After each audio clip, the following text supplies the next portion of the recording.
Hey, friends, don't make things worse.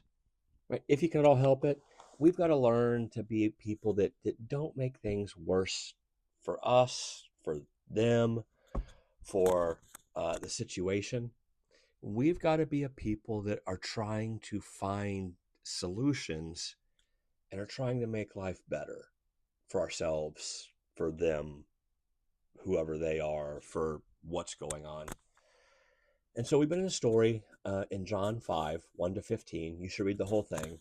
We're going to read 13 to 15, and then we're going to talk about this idea. Don't make things worse.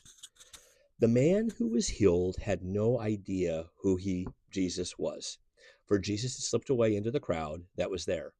Later, Jesus found him at the temple and said to him, "See, you're well again," right? The man who'd been an invalid for 38 years.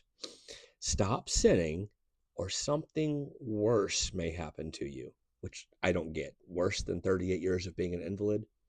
But the man, verse 15, the man went away and told the Jewish leaders that it was Jesus who made him well.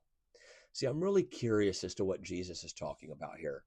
I don't know if the man actually knew who Jesus was, um, or if it's the fact that the man kept carrying his mat, or or what that Jesus is talking about. Stop sinning, or something worse that could happen to you. And I've told you I want to do a series on the idea of sin, because I don't think it's what we think it is. I like to call it self-sabotage. Jesus going, look, stop self-sabotaging yourself, or something worse is going to happen. Now, I do know that it was common for people in this time, and even to a degree today, that people believed that suffering was a result of a sin. That while it's Jesus dispels that in a couple of places, he goes, "That's not what's going on." I do know that the average person, that's what they believe, that if someone had a disease, if someone had a lifelong illness, some kind of impairment, that they believed it was because there was some kind of a sin that happened either between them and God or their family and God that caused this thing to happen. And I have no idea what could be worse than 38 years of being an invalid, being, forced to be waited on, hand and foot. I have no idea. Maybe Jesus is worried that this man's going to get mouthy and the religious leaders are going to kill him because it's what they wanted to do for breaking the Sabbath law. But what I want us to get out of this is that we really do have to be careful in how we handle conflict. We have no idea how short people's fuses are. And people are tense. All right, people snap all the time. And so it's why we've got to learn to handle conflict, respond to conflict the way that Jesus does throughout the story. He doesn't, he's not just passive with it, but he doesn't make things worse. He tells us to respond to hate with love.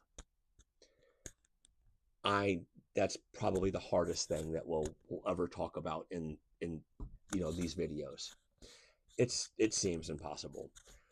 Respond to harm with forgiveness.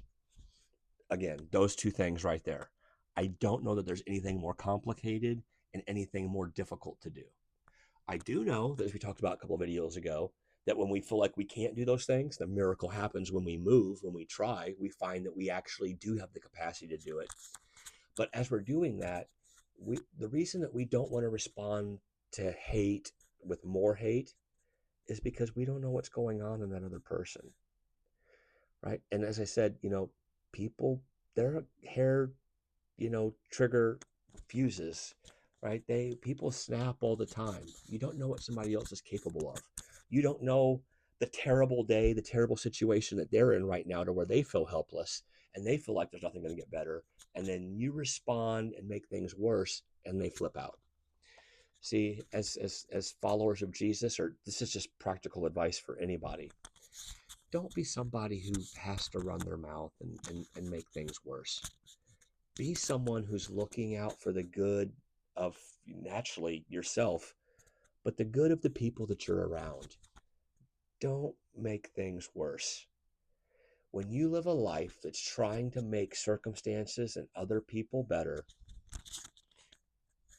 sometimes people are offended by that. Sometimes that can set them over the edge. But the majority of time, it diffuses situations pretty quick. Don't be somebody who makes things worse. Work to make others and the circumstances that you find yourself in, as tragic as they might be, even when you're the victim, you and I turn the other cheek. Learn to work for the good of those that we're around, just like Jesus did. Romans 8:28. Don't make things worse. Have a beautiful day. Bye-bye.